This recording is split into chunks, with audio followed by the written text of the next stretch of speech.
Good evening and welcome to Straight Talk. I'm your host, Eugene Chang, and our guest tonight is our Chief Executive, Mrs. Carrie Lam, who obviously needs no introduction. As we all know, last week, Mrs. Lam gave her final policy address of this term entitled Building a Bright Future Together. So we have invited her tonight to tell us what new opportunities this new era brings for Hong Kong people. Welcome, Mrs. Lam. Thank you, Eugene. Mrs. Lam, before we go on further, I want to refresh your memory that the scene at the end of your policy address, where we see all the legislators present were upstanding and applauding you as you leave the chamber. This is not a very common occasion to have nearly the full council there, as in the past, many of the pandemic legislators were disruptive and were thrown out during the address. Perhaps this is a good sign of things to come.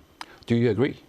Well, certainly. In fact, at the very beginning of my policy address this year, I reminded everybody that we should not take things for granted.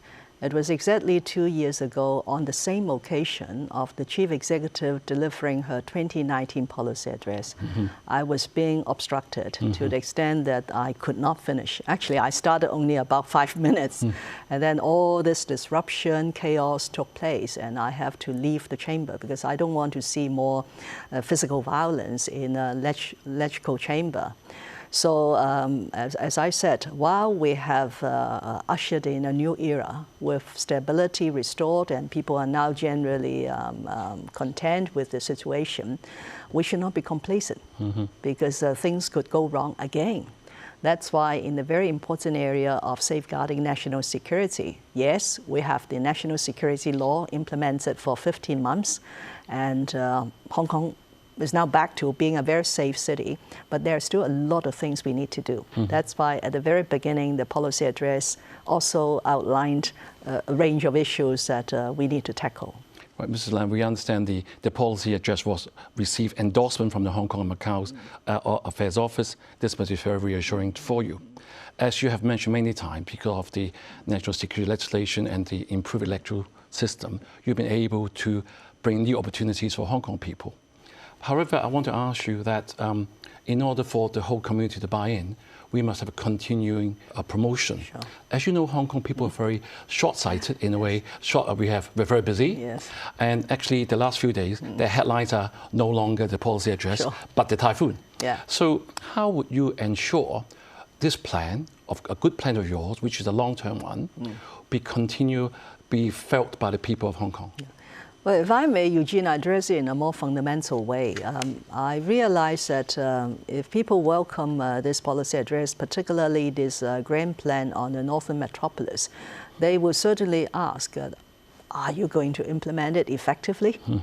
So within the same chapter that I described, the Northern Metropolis Development Strategy, I put in a section called Enhancing Governance. It is only through enhancing governance that we could be more confident and we could tell the people that we are capable of delivering what we have promised in the policy address. So within that section, there are 5 initiatives, including one which will address your concern. The 5 initiatives, if I may go through them very quickly, one is we need to get the right government structure. So some policy bureaus have to be merged and some enhanced and maybe a new bureau created, for example, on culture. The second is really to invite more capable people to come into the political team in the next term of government, because I've only got 6 months left. I have 8 months left. I do not intend to have another reshuffling of my policy secretaries. The third is we need to find the right people for the right job in the most senior level of the civil service. The fourth is we need more dedicated civil servants in the name of a commissioner to drive policies, to be an advocate. For example, a children's commissioner, just like we have a sports commissioner, which is very successful. And finally, as your point, we need to improve the way we disseminate the government messages and to explain to the people of Hong Kong what we are doing. So the policy address is one thing. In future, every initiative in the policy address, including the Northern Metropolis, will need a lot of dissemination of government messages. Mrs. Lam, so far you have been the main person pushing this policy address. How can will you be expecting your team members be singing from the song sheet and be able to be articulate and put the same idea to the public? Well, Eugene, to be fair, I think my principal officials have together done a total of 6 press conferences already after my policy address, and they are on the radio program whenever there is a slot, because I have taken up some of the slots. So whenever there's a slot, my principal officials have been going out to talk about this policy address, particularly on the land and housing. So Secretary for Development, Secretary for Transport Housing. The other area is Innovation and Technology. So Secretary for Innovation and Technology has also been attending some programs. Yeah. Do we have enough manpower for civil service? We have 180,000 colleagues. However, we know many senior officials are actually working overtime in the weekends. Do we need to recruit more people in your team? No, quite on the contrary. We have imposed a zero growth on the civil service because of the budgetary deficits. During my term, the civil service establishment has already grown by 11% because of the workload and the challenges. But I think the time has come for us to work smart. Right. So we need to streamline the procedures. We need to enhance the coordination between bureaus and departments. We need to use more technology. Right. And as a result of that, we do not need more headcount, so to speak. We can't afford to have more headcount because it's already close to 200,000, including the vacancies which have yet to be filled. But at the senior level, at the political level, there have been discussion that one is perhaps we need more than 30 bureau secretaries with the Culture Bureau and maybe a dedicated Housing Bureau. The second is there have been talk that the political team could be somewhat enlarged. At the moment, it's one principal official, one deputy secretary, and then one political assistant.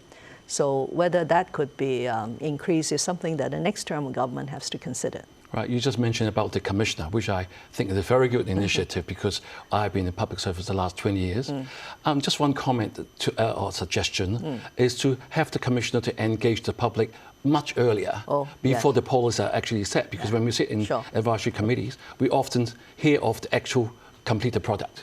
So just a view for you to talking consider. About engagement, there's another new way of doing in this policy address is we have published a list of 40 legislative proposals that we will put to the next legislative council. In the past, as you have observed, we will have done a lot of work within the government and then we present a bill.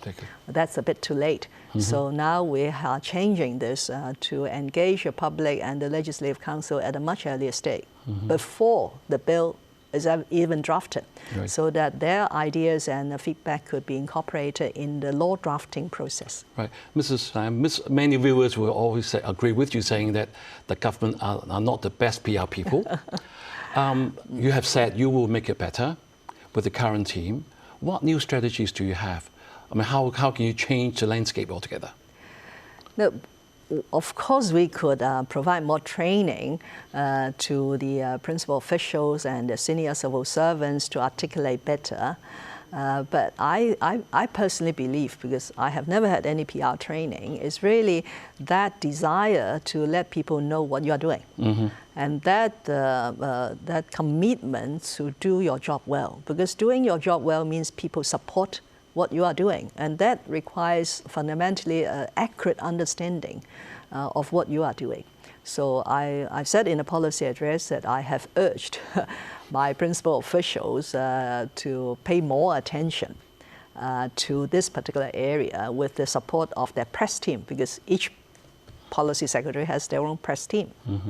Mr. Lam, in the last part of the show, I want to ask you a question that with this visionary policy address you have, for the normal people to feel it, there has to be some concrete things that can happen. Let me ask you, if let's say a young married couple who wanted to start a family, obviously want to have their own place, but they can't afford the private housing, they want to move out of their family, they want to go to public housing, currently it's 5.8 years to wait.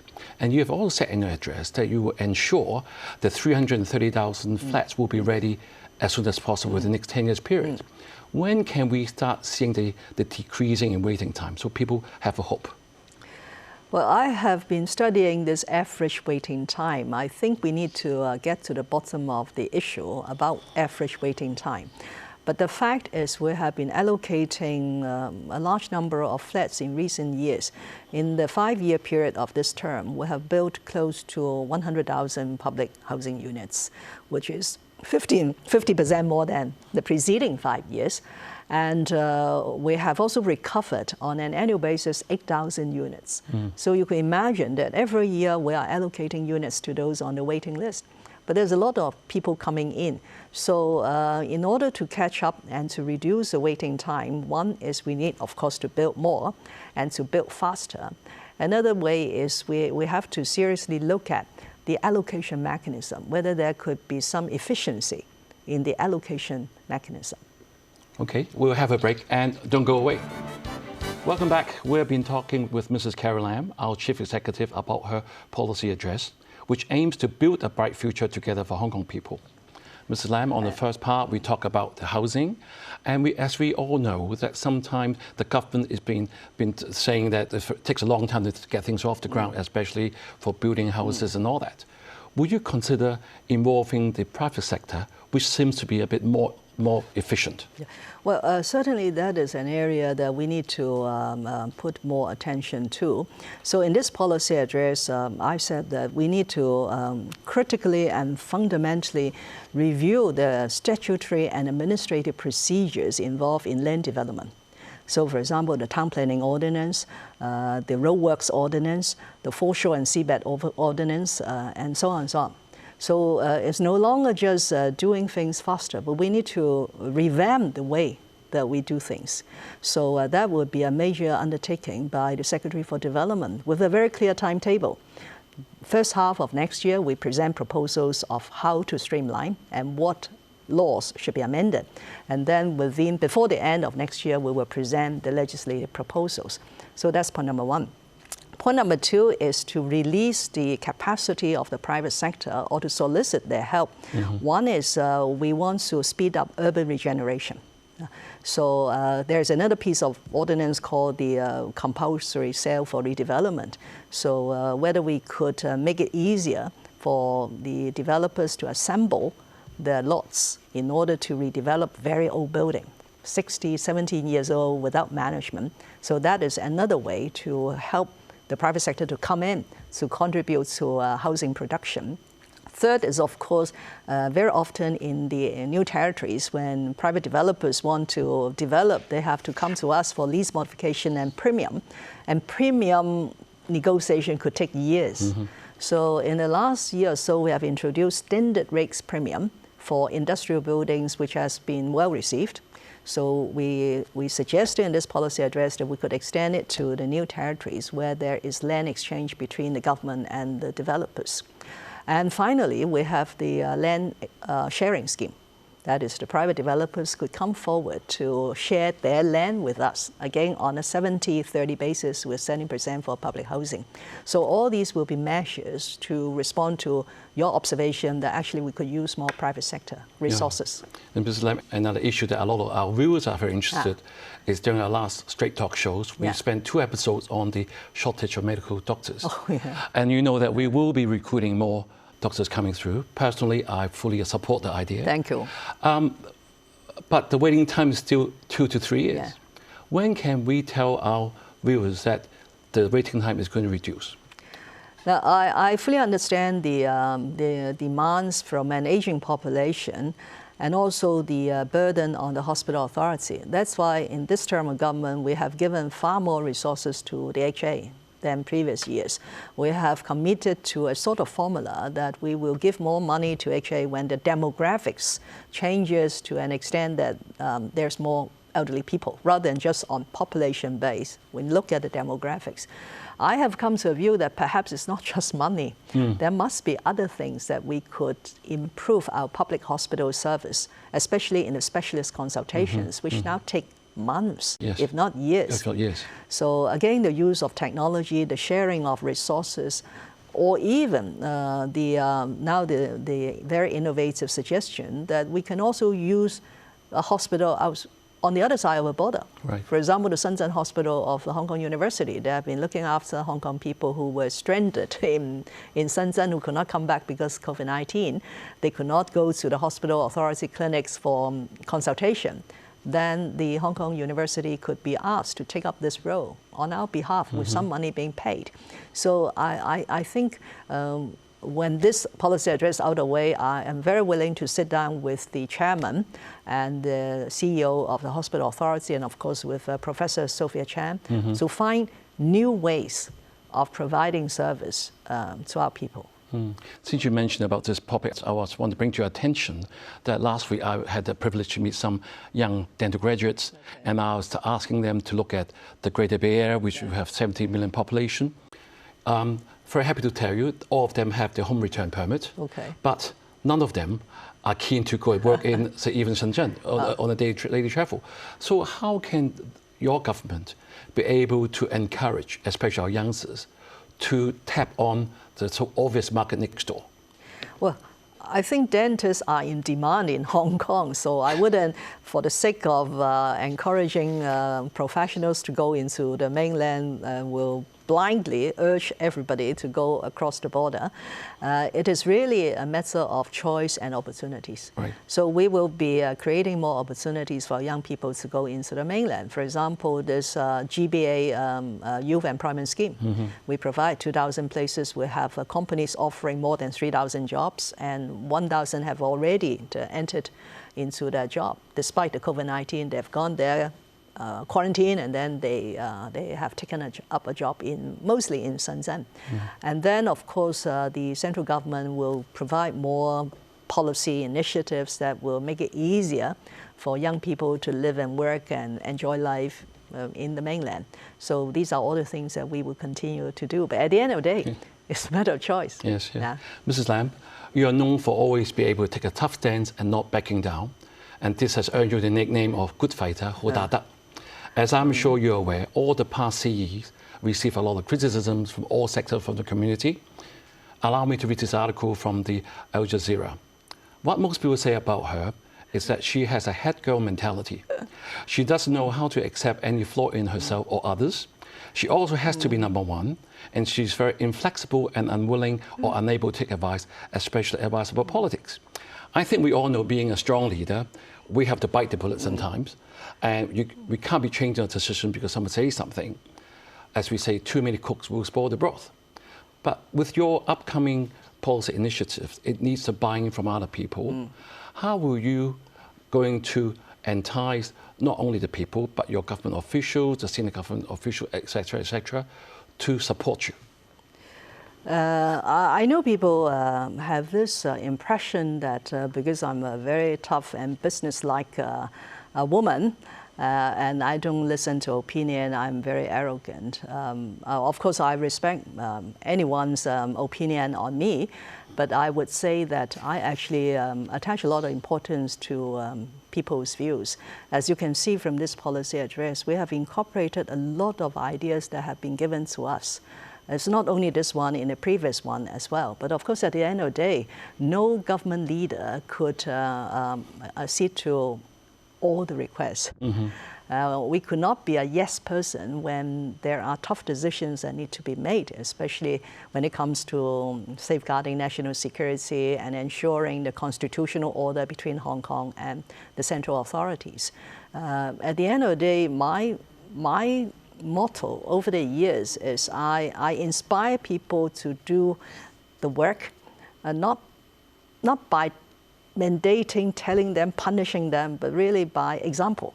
I hope my colleagues around me will realize that I'm hardworking, I'm very committed, and so they will be inspired to behave in a similar manner in order to serve the people of Hong Kong. Right, Mrs. Lam, Xiao Long, the director of Hong Kong and Macau's Affairs Office, has pointed out the future CE must have 5 major prerequisites. May I quickly list them? Staunch patriot, they have determination, commitment, and accountability, love for the people and stand for the people, able to rally and unite people, and sense of responsibility and conviction. Do we have enough candidates in our political pool so that our newly elected EC members will be able to choose a good chief executive? I don't have a vote in choosing the chief executive. This question should be put to the 1,500 members of the election committee. Right. As your term is, I mean, every CE term is 5 years, and yours is coming to an end. Who will execute it if you're not a CE? The next CE and the next political team and the continuity of the very good civil service will do that. Right. We will also refresh another memory of yours. When you were closing your 140 minutes delivery of the policy address, you mentioned the unprecedented pressure you faced and how support came from 3 areas: the support from central government, your commitment, and the unfailing trust and support of your family. And you look at the balcony where Mr. Lam is. It was indeed a very touching moment for all of us, Mrs. Lam, as it showed the Hong Kong people you're just like one of us, truly treasuring the importance of the family. I would like to ask you a hypothetical question. If the new EC members wanted you to continue as our next CE, I'm sure you need to consider many factors. Will your family be the major factor under your consideration? They always are. Good. They always are. In the last 40 years or so, they always are. Right. Maybe let's ask you another question. I mean, you have been in the civil service for 27 years. 5 years as the Secretary for Development, and 5 years as Chief Secretary, and 4 years now as CE. And you have always committed your passion for Hong Kong. One day you will step down, and can we still expect you to still work for us one day? Now, to be correct, forgive me for being pedantic, I have served for 41 years. I'm not as young as you have just mentioned with a tenure of 27 years. I've been a civil servant for 27 years and a political officer for 14 years and 3 months, including as the chief executive. I love this place. Yes. I'm very passionate about Hong Kong. That's why sometimes when I walk around, when I drive around, I see that this thing could be improved, this cityscape could be enhanced. I will go back to tell my colleagues, please do better. Right. So I will continue to take that approach in caring for Hong Kong's future. So whenever there are things I feel could be done better, I will try to reflect my views to whoever is in the authority to handle that matter. All right. Mr. Lam, will we expect to see you walking around Hong Kong, or you move to Zhongshan? It's too early to tell. It's too early to tell. But Hong Kong is an inalienable part of the People's Republic of China. As long as I'm on Chinese territory, I will feel very proud. Right. Thank you, Mrs. Lam, for being our guest tonight.